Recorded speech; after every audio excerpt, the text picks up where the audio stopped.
All right, I'll call the school committee meeting of Wednesday, April 30th to order. Superintendent Ray, would you call the roll? Michelle. Here. Lisa. Here. Marie. Here. Randy. Here. Marty. Here. John. Here. Megan. Here. Chad. Here. Please join me in the Pledge of Allegiance. I pledge allegiance to the flag of the United States of America and to the republic for which it stands, one nation, under God, indivisible, with liberty and justice for all.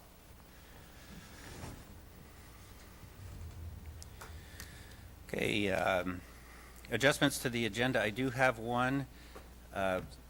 Approval of 11-line FY26 budget. Plan to move to after the FY26 final budget memo.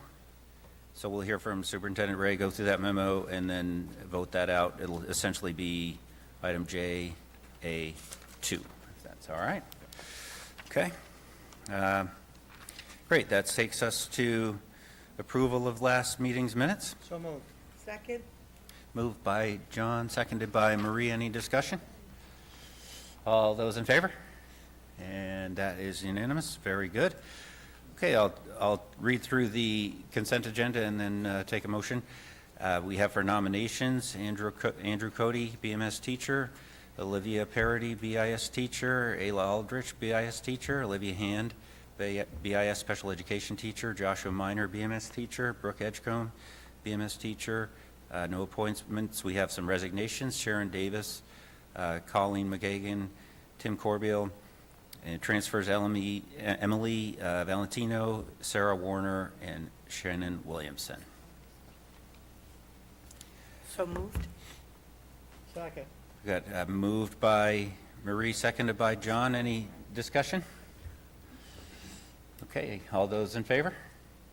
And that is unanimous. That takes us to the superintendent's report. Jeremy? All right, good evening, everybody. Several items that we have is first, Biddeford and Saco Rising Multicultural Event. Our annual event will be held Monday the 12th from 5 to 7 at Biddeford Middle School. This evening is designed to strengthen connections between schools, families, and our ML learners and new Mainers. So if you get a chance to make that out. In addition, we'll have pre-K and K registration available that night to help and assist with those families. I want to say before vacation week, really a hats off to Biddeford High School students and staff as they participated in the annual community cleanup day on the 16th. Our Biddeford Tigers recognized the support they received from neighbors, local businesses, and volunteers, and they were proud to give back. They cleaned up trails, parks, helped food pantry, engaged with senior citizens, mentored younger students, and more. Want a special thanks to Poland Springs and the Education Foundation and parent volunteers for helping out that day. That was the Wednesday before vacation, and it was a sunny day. Very easy for a kid to blow off that day, and our gym was packed. And so I think that says a lot about our students on that day. During April vacation, Biddeford High School students had the incredible opportunity to travel abroad, with one group exploring the French countryside and another immersing themselves in the rich history of Italy. These trips allow students to travel and get to experience things that they haven't been able to see. Thanks to the Biddeford Education Foundation teacher mini grants, the Biddeford Middle School students were able to experience an unforgettable educational adventure. The Whale of a Day project brought Chunk the Whale, a 70 by 30 inflatable whale, to the school, allowing sixth graders to engage on hands-on learning. So that's pretty exciting. They got to do that. In legislative news, I really feel like we are starting to gain some traction around school funding and some changes. I think we've made some real positive steps that, while they may not happen immediately, setting our sights on the future is the big piece. Feeling more positive about that as every week goes through, that there may be some real conversations about how school funding occurs and between socioeconomic, homeless, special education, and how that all comes together. So feeling good about that. Thank you. Questions for the superintendent? We'll highlight that Community Service Day. That was really great. Good job to the team. And it was really rewarding to see the kids out there, students contributing. Saw a big group of them came by City Hall, and they were cleaning up outside there, and then they were actively looking for more work to do. So that was awesome. Great job to the team that put that together. Let me see, committee reports, I believe, and I'm happy to be corrected, that we do not have anything from finance or policy. But let's go to you, Marie. Promotion and Celebration Committee. We met on 4/15 at the middle school, and a motion was made to continue with the 7th grade activity or celebration that they have previously done and are ready to do so, and also adding that the 8th grade would have a promotion night. It was a 5-1 vote in favor of that motion. Chad, Megan, if there's anything you can add to that. That occurred after much discussion, and that is the result of that meeting. Thanks for your work. Chad, Megan, you want to add anything, or? Okay. All right. There's questions. Questions on that committee's work? Thank you. It's important work. And further outcomes, are you meeting again, Marie, or a date set or anything like that? No, it's just getting people in place to make the activity celebration occur for 7th grade and a promotion night for 8th grade. Perfect. Okay. Good. Well, thanks for the committee's work on that. Did I miss anything from any other committees, Lisa? I was just wondering if it would be possible to add the SMAC committee to the committee reports. I know you guys don't meet often, but it would be nice to hear what's going on. Thank you. Sounds good. We could certainly do that. So, okay, did I miss anything else on the committee side of things? All right, thank you. Okay, old business, we do not have any, so that will take us to new business. And as discussed, Jeremy, if you would lead us through the budget memo, and that will lead that discussion. Okay, so Finance Committee met, Jesus, it was, what? It was before break. So it was right before break, because we were looking at a situation where we were trying to bring in a reduction to bring the number down under double digits on the school side of things. And we were able to come up with, based off great news from health insurance that came in much lower than probably expected. Sorry to interrupt you, Jeremy. Can everybody hear Jeremy? Do we need to bring him up at all, or is it? You got him? Okay, good. Keep going, sorry. And so we look at that situation, and it is, we're able to come up with a total reduction of $557,000 throughout the budget. And part of that was facilitated by making the decision that we would close JFK, and we would be having our preschool go to BIS for the upcoming year. And so that brought us about $80,000 in that part of it. We also looked at technology adjustments, which would be moving to Chromebooks instead of iPads for 4th grade, which saved us $76,000. And then when you look at the other decisions that we made with the reduction of the Paid Family Medical Leave Act by going with the private insurance company for a year, there's $148,000. A health insurance decrease, being able to take 4%, which was $329,000. So we were able to save $477,000 in that area. The staffing adjustment would be not to fill foreign language, so that one of the foreign language positions at the middle school, so that we could hire a 6th grade teacher.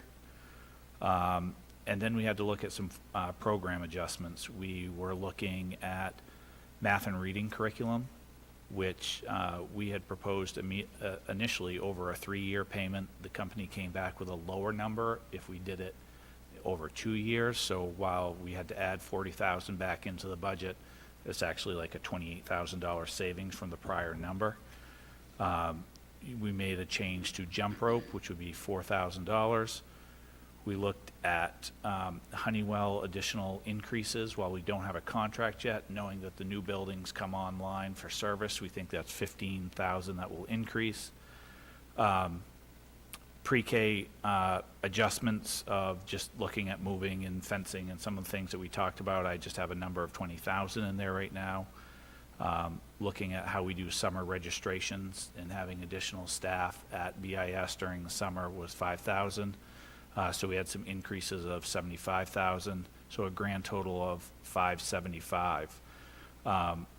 We looked at, based off comments at the last meeting about support at BIS, and we'd be looking at, while pre-K was in the building, having a split with one of our resiliency coordinators.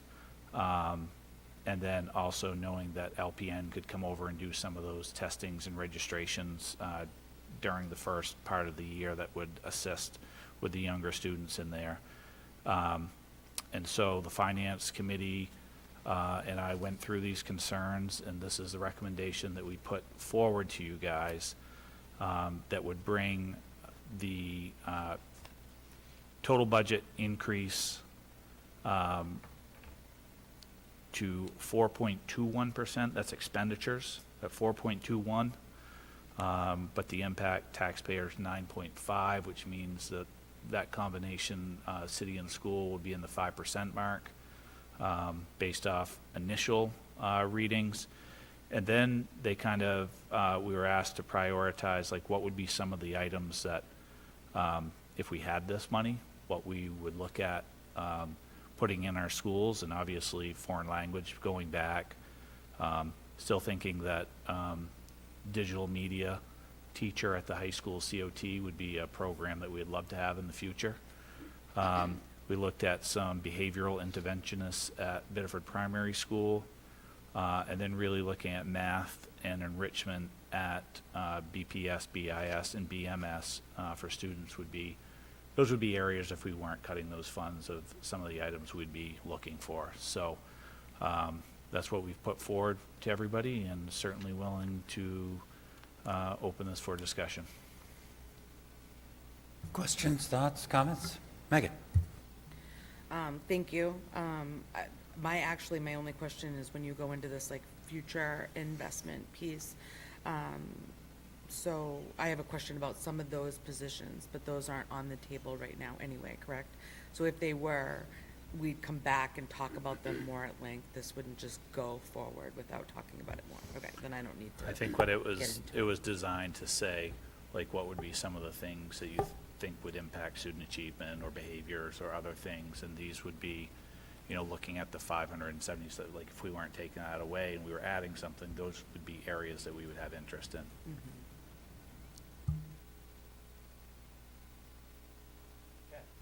Just related to that comment, again, we're going to talk about this if and when it becomes a topic, but is the order of this list in priority order, or in your mind, is it somewhat ad hoc? I think it's probably pretty fluid. I do think that, you know, when you're reducing a foreign language teacher at the middle school, that'd probably be the first one I'd want to put back.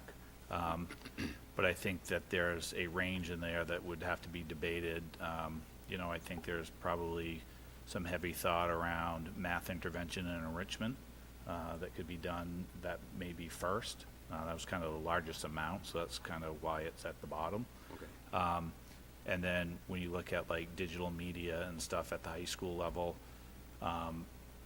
you know, that would be something that if run through the vocational center, we could possibly adopt a new program, bring some money back in through the funding formula. So there's some ways that that might be done in a different way than a straight ad.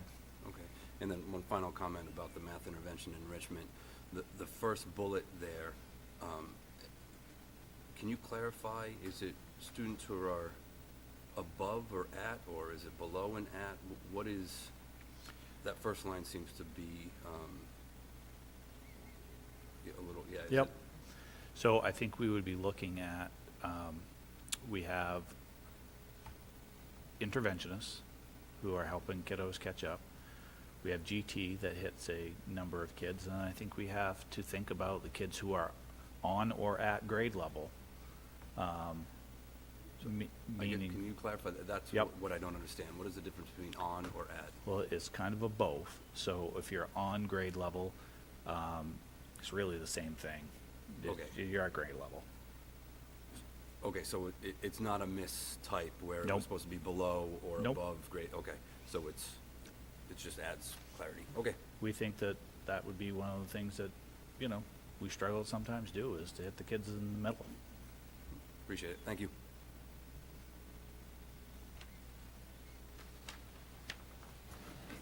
Other comments, thoughts at this point in the budget discussion? Second. Can I make a motion? Correct. Yeah. So I'd like to make a motion to approve the 11-line budget for the fiscal year 26 budget, send it to the city council. Been moved and seconded to approve the 11 budget lines and send them to the city council. Any discussion? Marie? I just have one question, and what would need to happen to get this moving forward for next year? What would we be, how do we make this rock and roll? Well, one is continue to reach out to legislators and think about a sub change.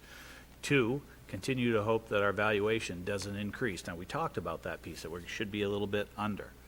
But some of it is the same story that we talk about, is the amount of spending and, what and where you guys want to target those pieces. If we want those things like, I'll take the digital piece, because that's a process that Paulette has to go through, where if you remember in the past, you've come here and you've kind of approved a program before you even have it in the budget, so that if something like that were to occur, she has to apply to the state, they fund it in the budget, you put it in your budget, you receive the funding up front. So that's one avenue. For the local avenues, it's about creating the need and the awareness of where it's going to go. So our choices are to make the additions or find replacements. And I think on the replacement side of things, we're about as lean as we probably can be. Thank you. No, I think that's a good question, Marie, and I'm glad you outlined this, Jeremy, and it's something we can be working towards. John? So just on the 11 line, on the bottom, because I know we got to sign the paper, and it says that it's going to go to Robin. Is she okay to sign that? Is she a notary now, or does that have to be notarized? I'm just curious, because it's got to go to the voters. I just want to make sure that So when we we send it, and does it need to get notarized, or not? I think Robin can sign Okay. this. Yep. Just wanted Yep. to bring that question And up. City Hall is full of notaries if otherwise, but we should be good. I'm just saying, just to So, make sure. I want to go out to the public specifically on the budget. Is there anyone from the public wishing to comment on the budget? There is a public participation item coming up on general matters, but anybody wishing to comment on the budget specifically, you're welcome to do so. Amy? Where's the thing? You don't have a podium tonight. Mandy's got the microphone. Hi. So I was going to wait for the public, but I think what I'm speaking of actually, can you hear me? Yeah.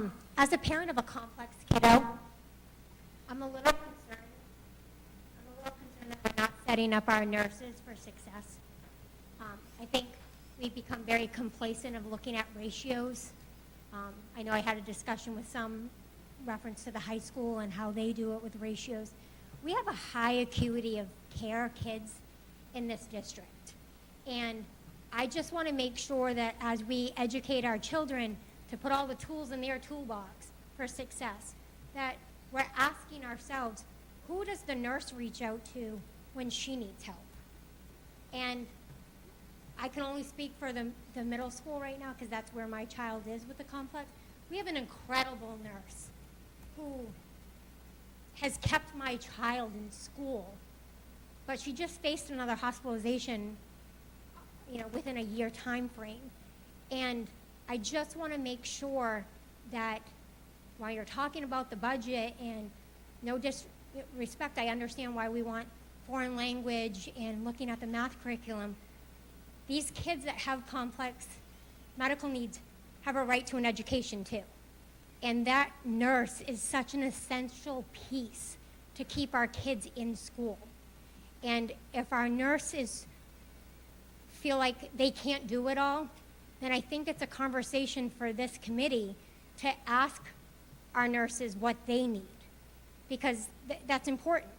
And I don't want us to lose sight of that, because as a parent of a complex kiddo, I'm concerned.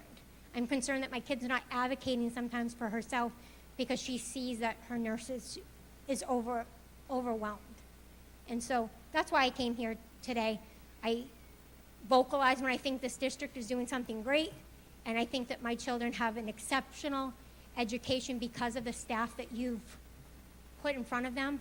I just want to make sure that we're giving them the tools that they can be the best versions of themselves as we ask that of our kids. Thank you, Amy. And I should have said, we know who you are, but your full name and your ward when giving public comment, and thank you. Excellent public comment. Very good. Okay, anyone else on the budget? All right, So can I respond to? absolutely.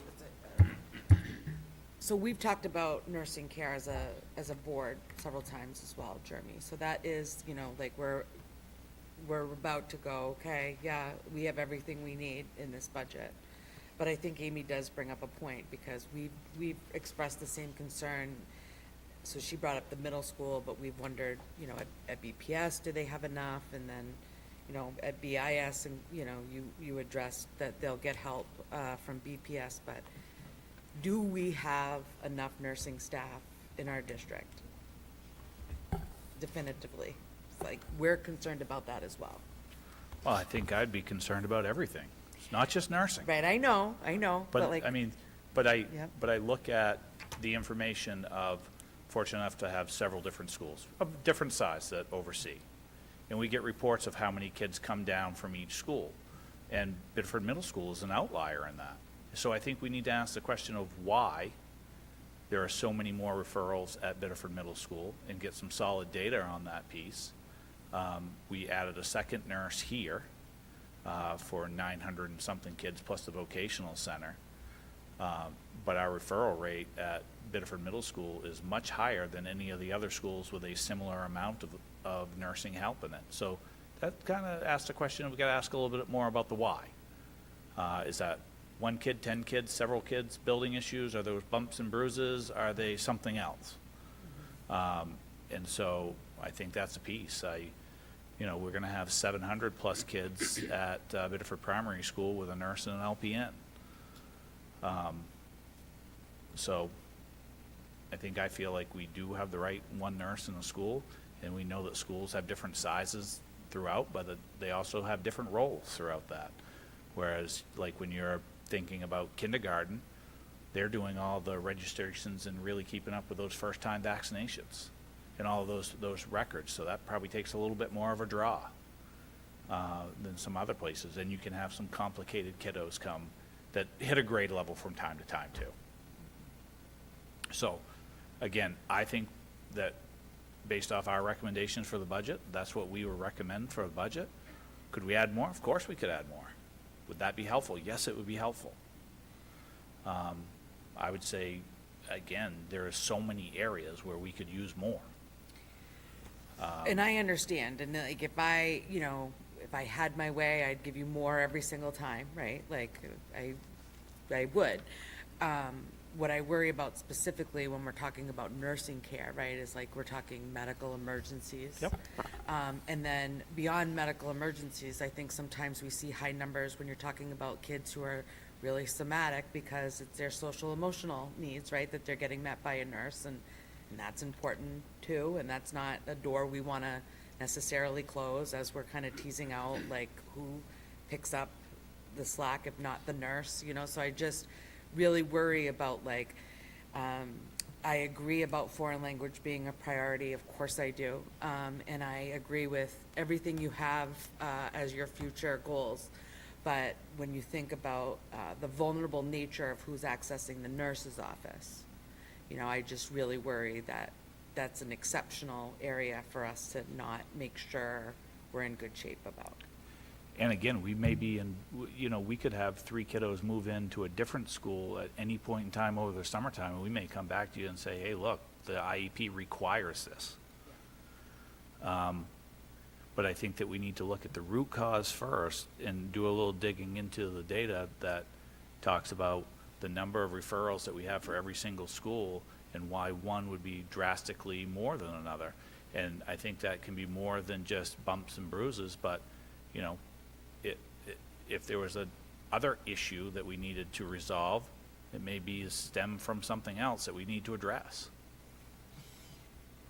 Chad?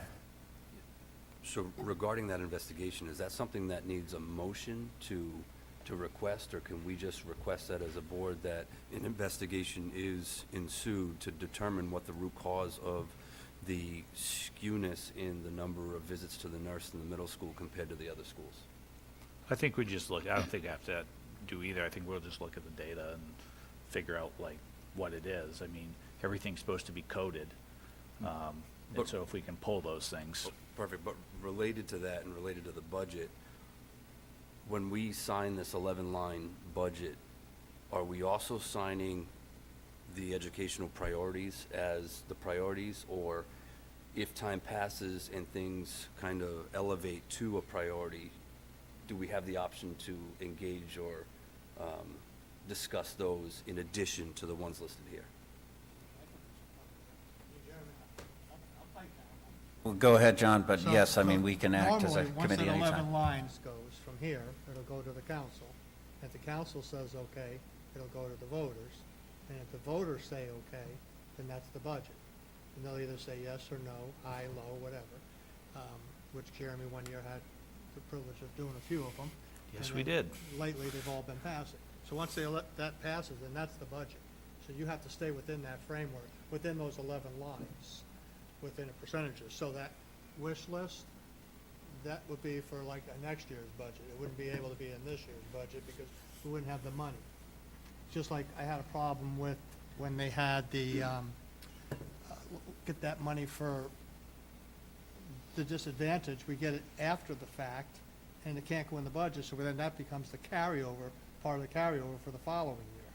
So I'd rather be able to utilize that funds this year, but, you know, we didn't create a 12th line because it doesn't have that.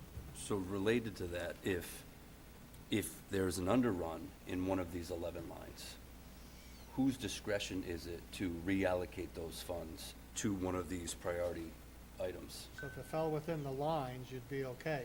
If you wanted to switch it from, say, transportation line to education line, you have to take it back to the council to get their approval to be able to switch the funds. Within 5%. Yeah, but above the 5. But if it was within the line, whose discretion, Jeremy's? Again, the educational priorities aren't anything that we're adding. It was asked by the finance committee to say, if you weren't cutting $500 and something thousand, what would be the things you would like to have? And I pretty much asked that question because of Chad. Because Chad was saying, could we do to help enhance this next process going forward? So I tried, we brought up at the finance, everybody's issues, whether it was the issue with the nurses at the school and whatever else. So we tried to incorporate all of that and had Jeremy put it in the memo to try to cover everybody's issues that they had here that they wanted addressed. So we tried to address it and then had Jeremy put it in the memo. So now this could go to the council, and the council could say, no, we're going to put all that back in there. Then it would come back here, we'd vote, do it all over again. Oh, so we would have an option at that time to If the revote council if it came said, back. if the council, Okay, if we vote this and goes to the council and they say, add it. add it, then it'll come back to us. Okay, perfect, thank you. Marie? A couple of things. A, good, we're looking ahead at adding some things and you know, what might need to occur for that to happen. And with regards to nursing, understanding that the fluidity of a medical situation may, incur a specific need, collaboratively looking at the other districts that we work with, and understanding, where they're at and where we're at. But if we were to look at other districts, are we kind of in line with what everybody else is doing? Yep. I Okay. mean, how many nurses do you have at 57th High School? And that's how many, Oh, I'm sorry, we have one in an LPN as well. Yeah. and But so, that's in our building that does. it's high school, right? Jeremy, is this something you could do for an upcoming meeting, a memo on, or? Yeah, I just mean, a I review? can Yeah. look at, again, I got schools right next door, and you got Dayton School, it's got 120 kids, but we have one nurse, because you're not gonna get a halftime nurse. Like, you'll Yeah. never find a person, And then you have a situation where, just like elementary schools are smaller, and you get one nurse, and then your middle school is bigger, and you have one nurse. I mean, those are the things that happen in fluidity, throughout the size of the buildings. And I think, at the end of the day, we are in a tough budget situation too, and so prioritizing all the needs of everything in the district is, I think there are just a lot of concerns out there and a lot of places where we need assistance, and, we try to bring in something that we were asked to get to. All right, good discussion. Lisa in the chat. Oh, okay, chat, sorry. So in this 11 line, where does the nurse fall? Support staff. So It's student under, and staff support, so the Yep. 3.1 million? Okay, thank you, that's it. Lisa? Okay, thank you. I think we've been talking about nurses for quite a while. I know when 8th grade was moved here, we brought up the need because the increase in students. I think it sounds really loud from when I talk. I think when we decided to move pre-K over, we're concerned that maybe Lindsay's school or the primary won't have enough nurse staff either. But we also have to look at it as, like you said, the referrals that are happening at the middle school. I know that the needs of students are increasing. What I'd like to see is, like, what is the responsibility of the nurse? Or is this a responsibility of a resiliency coordinator, or a guidance counselor, or a social worker? I know that I've seen nurses handle just about everything, and so there's really no line as to what they do. Is it all medical, or is it emotional, or, like, who's in charge of, like, I think the nurse is in charge of almost everything. And we need to take that in consideration and saying, if we have resiliency people and this person and that person, is the nurse always the go-to for a student that's having a meltdown or a student that's having a difficult day? That's really takes up the nurse's time too, besides all the medication nowadays that has to be administered. So maybe looking at that as a bigger picture too. What is the nurse's role? Okay, Marie? I'm just curious as to when that uptick, is this like a yearly thing we look at? Or has this been an uptick since we changed our building grade leveling? So again, this year's uptick seems drastic compared to the other numbers that we see everywhere, in other schools. I mean, I think obviously when you changed and added another crew to the high school, that was a big piece over here where we added somebody to this campus, because you're looking at 900 and something kids to one nurse. We were operating one nurse for prior to that, with about 700 kiddos, and that's a lot. And so, but I think you also have to recognize that there is an uptick in requirements for nursing services, as many times we are the frontline healthcare for a lot of families. And I think probably the day of thinking about the school nursing position versus working in the emergency room was probably quite appealing. And then you look at costs, healthcare, sickness, all of the things that you go to, and that's a service that's right there. I mean, just think about your own family when your kid has a sore throat or an earache, and you're thinking to yourself, well, am I really going to take them to Quick Care for like $35-40 because this might not really be anything, and in a day it's better, and it could be just, like right now, everybody in the world who's dealing with all the pollen out there, but our nurses see that stuff. Okay, good discussion all, and we got our work cut out for us going into next year, that's for sure. And other thoughts or comments on the budget? Okay. I need people to not let off the gas on reaching out to elected officials. We're in that home stretch, and we need that continued outreach, whether it's just an email, a phone call. Think of that piece of why a student in a affluent community has $29,000 worth of state support for special education, yet here our students are at $12,500. That's a big difference. That's coming directly from the state. And so looking at that funding formula of the reimbursement model for special education, the data is there, and it's time to look at how we make this, equalize across the state. And we've got the information out, we've gotten some traction, and we just got to continue to make sure that people recognize what the fair thing to do is.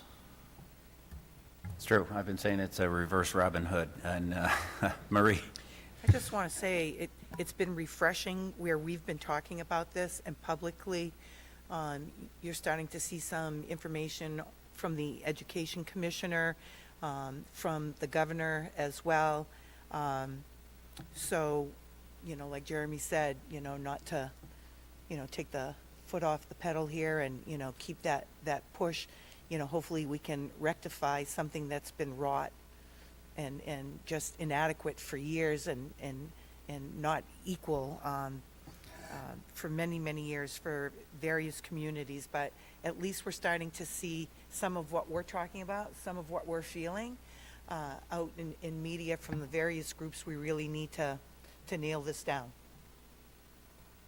Here, here. Okay, voting now on the budget for FY26. All those in favor?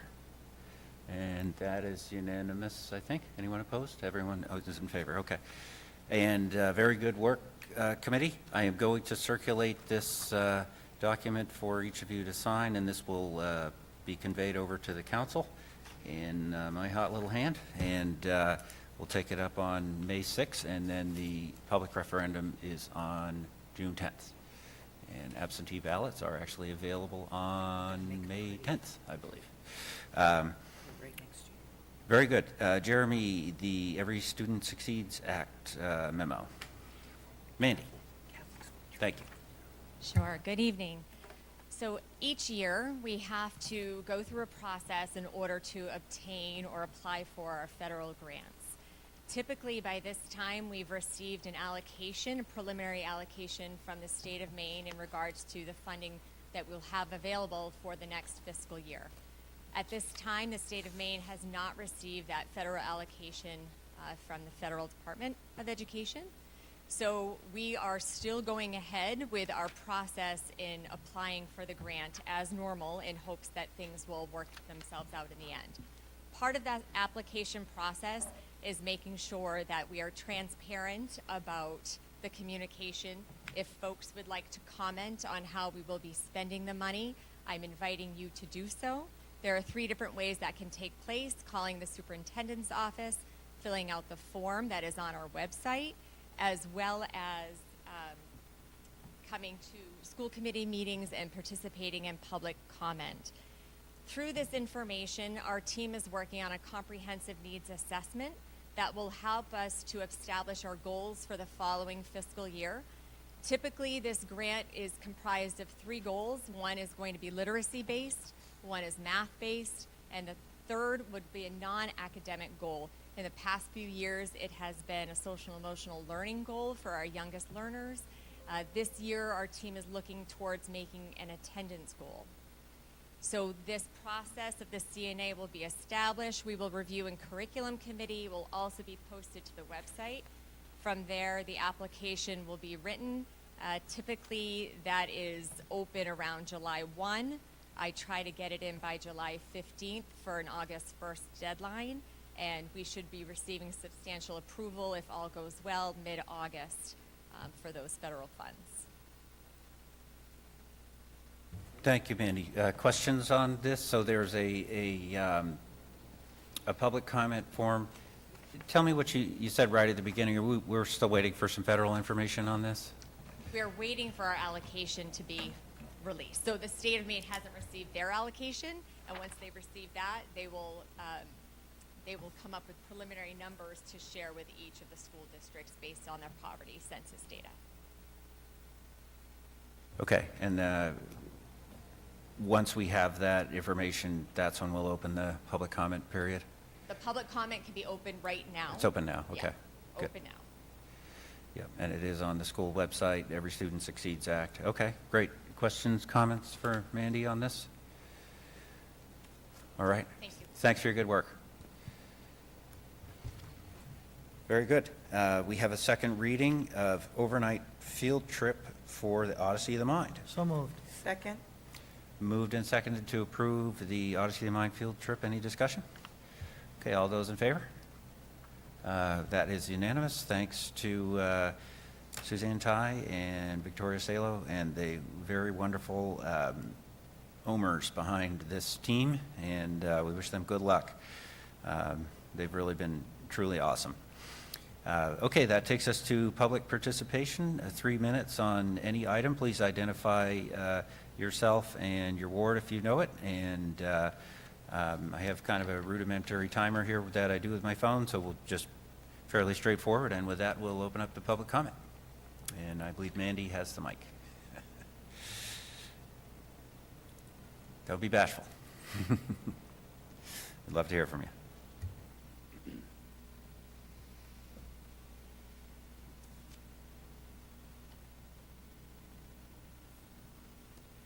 Doug, am I centered? Cool, sweet. Hello, everyone. This is loud. All right. So, the following letter that we, all of us are going to read was sent to you guys and Mr. Ray yesterday. If you could just start by giving us your name. Yes. My name is Brody Warner. I am a senior at the high school and the Biddeford Regional Center of Technology. The following letter that me and my group are going to read was sent to you guys and Mr. Ray yesterday. Dear members of the Biddeford School Board, we are Biddeford students reaching out to express our own growing alarm regarding the number of Do we want to use your microphone, Jeremy? Better? There we go. Okay. Serious and ongoing issues within our school. These problems are not only disrupting the learning environment, but also compromising the safety and well-being and academic future of both students and staff.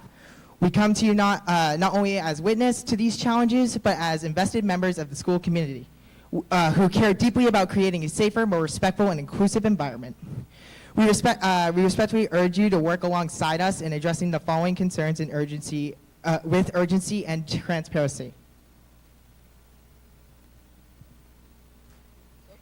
The first one, I'm Chantel Wood. I'm a sophomore at Biddeford High School, and one of the first things that we are talking about is the escalating violence and harassment. There has been a noticeable increase in physical altercations, assaults, and incidents of sexual harassment among students. Disturbingly, these behaviors are often met with little to no meaningful consequences, which emboldens further misconducts and sends the message that such actions will be tolerated. The second is bullying and lack of conflict resolution. Bullying remains a persistent issue, and students currently have no structured avenues for mediation or peer-to-peer conflict resolutions. Additionally, there is a lack of proactive dialogue about what constitutes bullying and the emotional and academic consequences it inflicts. 3, exploitation of security gaps. Students have become aware and are exploiting blind spots in the school security camera system. These areas are being intentionally used to engage in unsafe and inappropriate behavior, highlighting a critical gap in our school's ability to maintain a safe environment. 4, substance use on campus. Vaping and marijuana use within school bathrooms have become increasingly common. Groups of students are gathering in handicap-accessible stalls, creating not only health and safety risks, but also preventing access for those who need these facilities.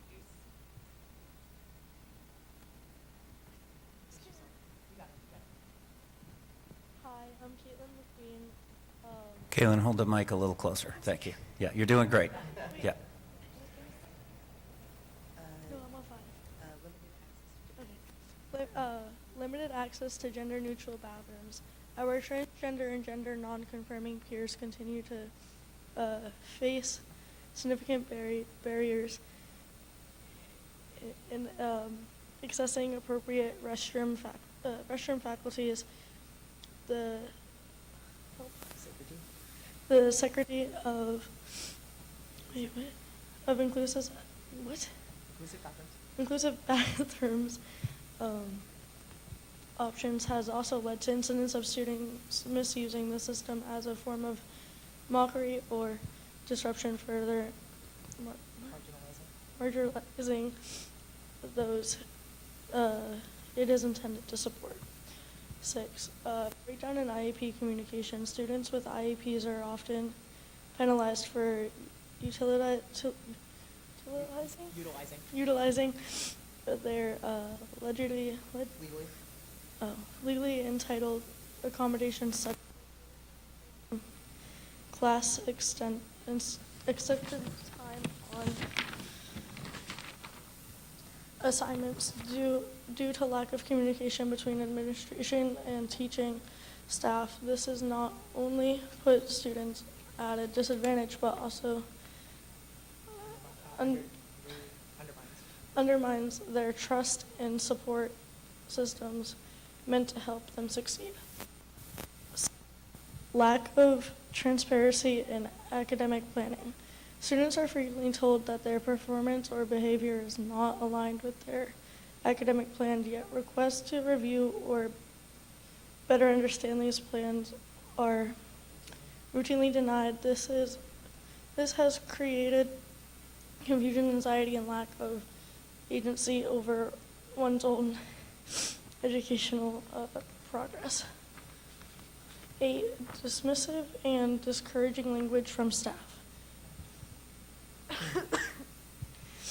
Perhaps most troubling is the language some staff and administration uses when students attempt to report issues. Phrases like, "Don't go home and talk about this," or "You need to keep quiet," make students feel silenced, disrespected, and afraid to advocate for themselves. These responses damage trust and discourage from speaking out when it matters the most. We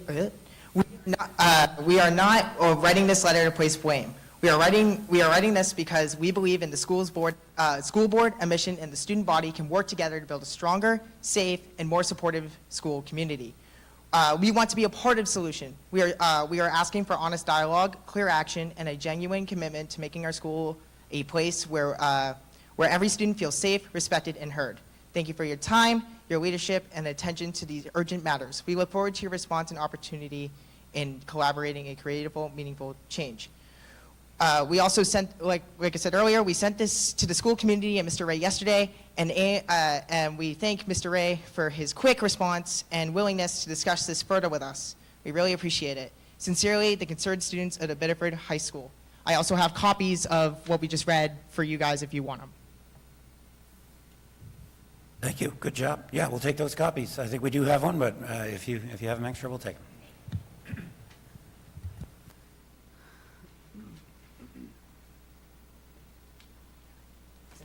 Sure. We'll pass it. Yeah. Relax, you did a good job.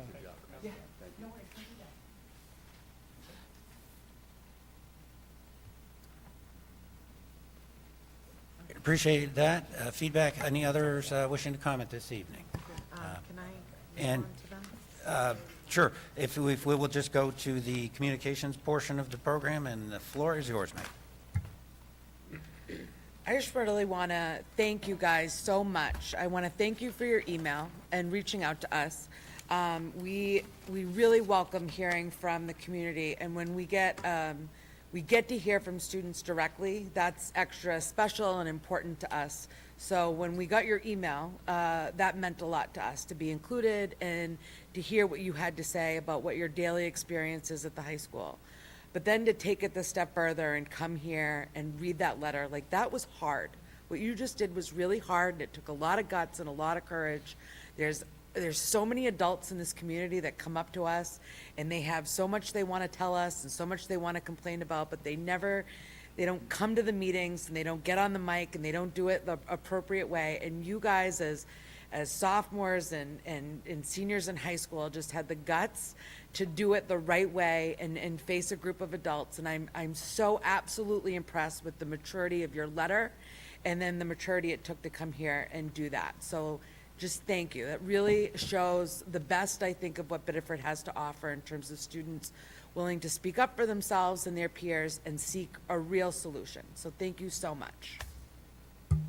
Here, here. Well said. Others? Comments at this point? Okay. I just have a couple of quick things. We have a busy weekend for things to do around Biddeford, and I want to highlight that the Sustainability Commission's Earth Day cleanup was postponed because of the rain last Saturday. I think it's going to rain again this Saturday, but at least it'll be warm, and we're going to do it on this Saturday, May 3rd at 10 a.m. First 20 people get a compost bucket right there at the corner next to City Hall. We're going to clean all the streets kind of out from there. We're working with the team from Seeds of Hope and all over town. So if you can be there for all or part of the time, it's a great chance to do a cleanup. And then right here in this room, the Hall of Honor, great athletic achievement celebrated at 3 p.m.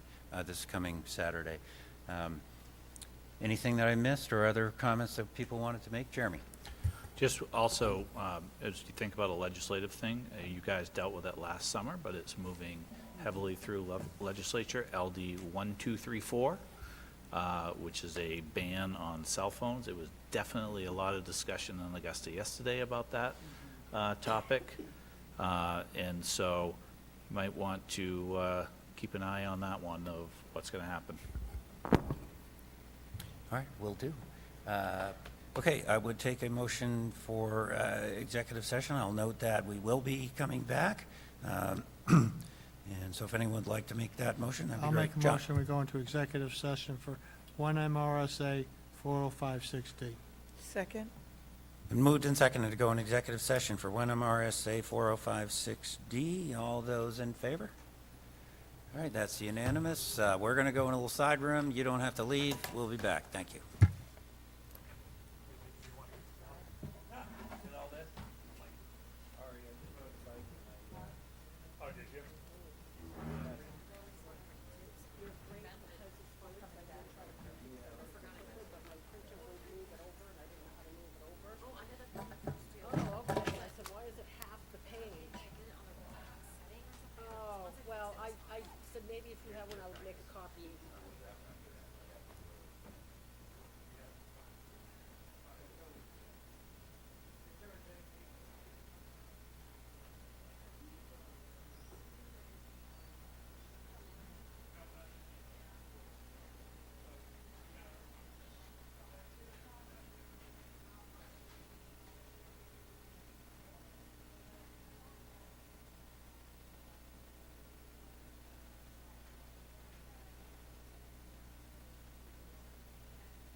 twice.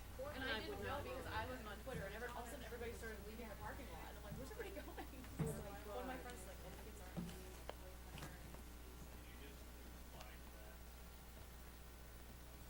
Oh, you really? Right. Yeah. Yeah, that happened last year. I do remember that. You're right.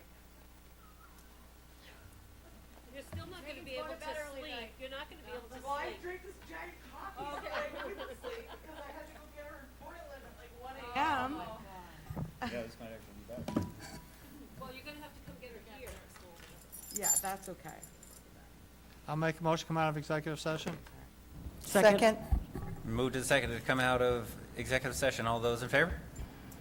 And that is unanimous. I'll make a motion that we accept non-union wages for $221,272.82. Second. Moved by John, seconded by Marie to accept non-union wages at the amount of $221,272.82. Any discussion? Okay, all those in favor? And that is unanimous. I make a motion to adjourn. Second. Moved by John, seconded by Marie. All those in favor? And we are adjourned. Thank you for a good meeting, everybody.